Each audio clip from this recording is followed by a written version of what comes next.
वालेकुम अस्सलाम व रहमतुल्लाहि व बरकातुहू। इन्नल हम्दलिल्लाहि नहमदुहु व नस्तईनुहु व नस्तगफिरुहु व नु'मिनु बिही व नतवक्कलु अलैहि व नऊज़ु बिल्लाहि मिन शुरूरि अनफुसिना व मिन सय्यिआति अअमालिना। मन यहदिहिल्लाहु फला मुज़िल्ल लहु व मन युज़लिलहु फला हादिय लहु व नशहदु अल्ला इलाहा इल्लल्लाहु वहदहु ला शरीक लहु व नशहदु अन्न सय्यदना व मौलाना मुहम्मदन अब्दुहु व रसूलुहु। अम्मा बअद फ़अऊज़ु बिल्लाहि मिनश शैतानिर रजीम। बिस्मिल्लाहिर रहमानिर रहीम।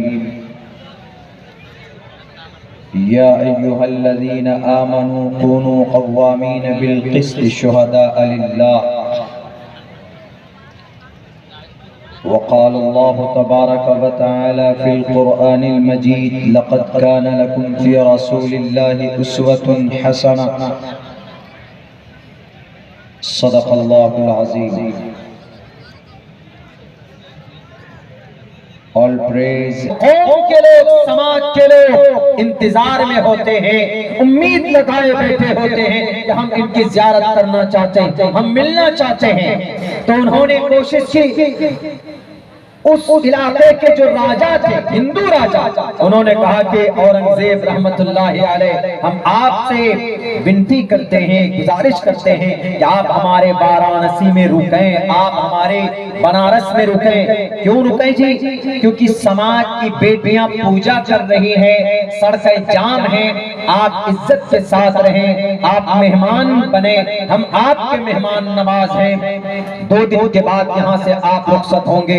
औरंगजेब ने कहा ठीक है, I decided and to stay here for 2 days। 2 दिन के लिए उन्होंने फैसला किया कि हम यहाँ पर रुकने के लिए तैयार।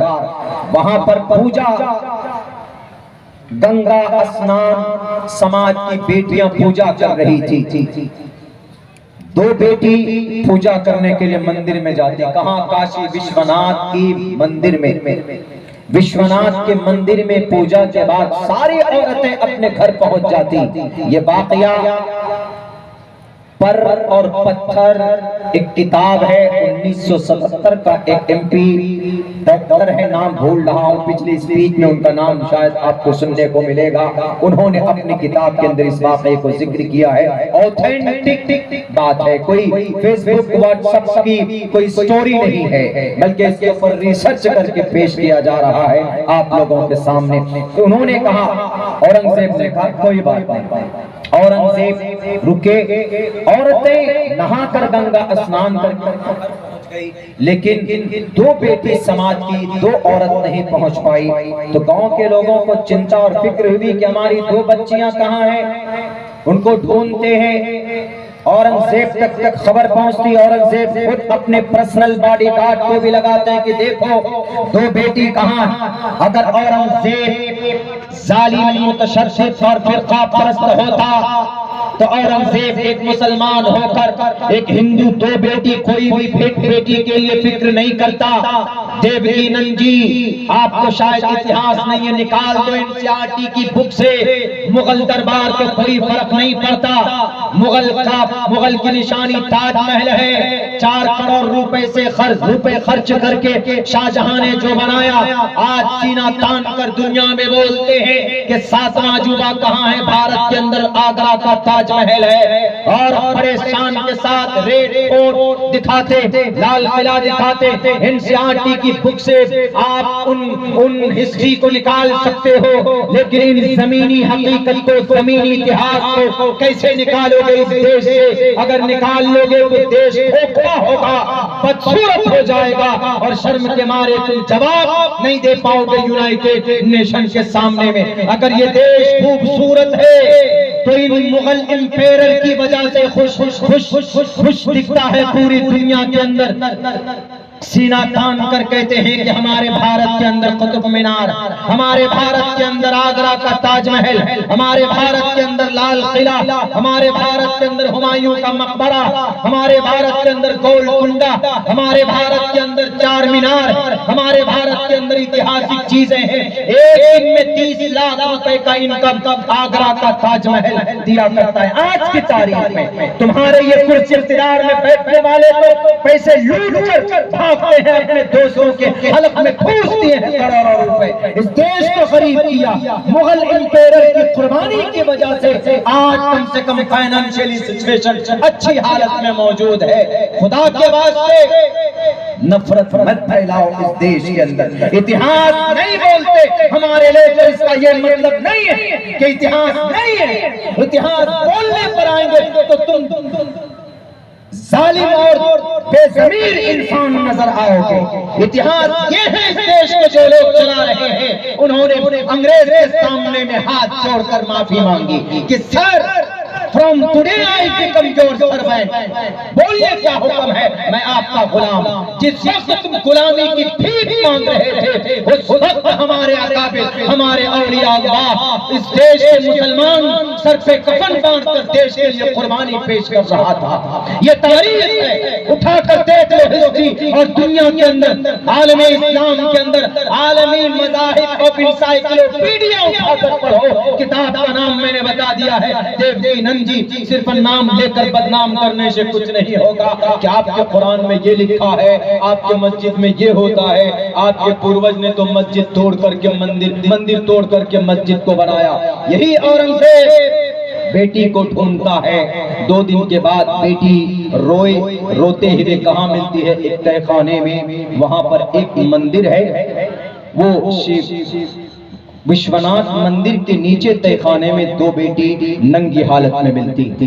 तफ्तीश की गई, पता चला कि जो वहां के पुजारी थे उन्होंने उन 2 बेटी के साथ रेप किया, उनका बलात्कार किया, जैसे आज भी करते हैं।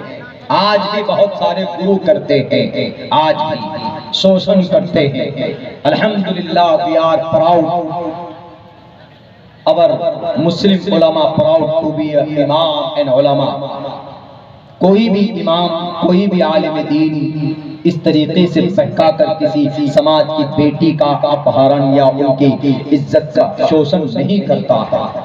इस्लाम इसकी परमिशन, इसकी इजाजत नहीं देती। तो पता चलता है कि उन 2 गुरु ने उन बच्चों के साथ रेप किया, बलात्कार किया। फिर क्या होता था? सारे बादशाह गुस्से में आ जाते हैं, जो लोकल बादशाह होते हैं इलाके के, कहते हैं पकड़ कर लाओ पुजारी को, कत्ल करो, उनको फांसी दो और इस मंदिर को बुलडोजर से तोड़ दो। ठीक है, ये तोड़ दो, ये फैसला होता।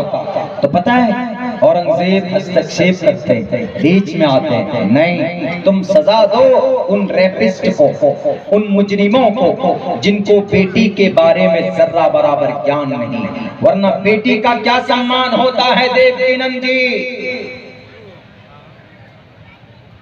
देवकीनंद जी बेटी की इज्जत और बेटी का मकाम, नारी का मकाम। यत्र नार्यस्तु पूजन्ते रमन्ते तत्र देवता, तत्र तास्तु न पूजन्ते न रमन्ते न तत्र देवता। जिस घर में बेटी की इज्जत ना हो उस घर में ईश्वर कभी नहीं आते हैं। किसके अंदर? प्रश्नोत्तरी के मंत्र के अंदर कहा गया, साफ वाज़ेह लफ्जों के अंदर। तो ये औरंगजेब कहते हैं नहीं नहीं, बेटी की इज्जत लूटी गई है, ठीक है, हमें भी अफसोस है, लेकिन उन पुजारियों को सजा दो, मंदिर को मत तोड़ो, मंदिर को तोड़ दो, ठीक है, लेकिन वो जो मूर्ति है उसका विसर्जन करो, उसको मत तोड़ो। तो क्या करना है सर?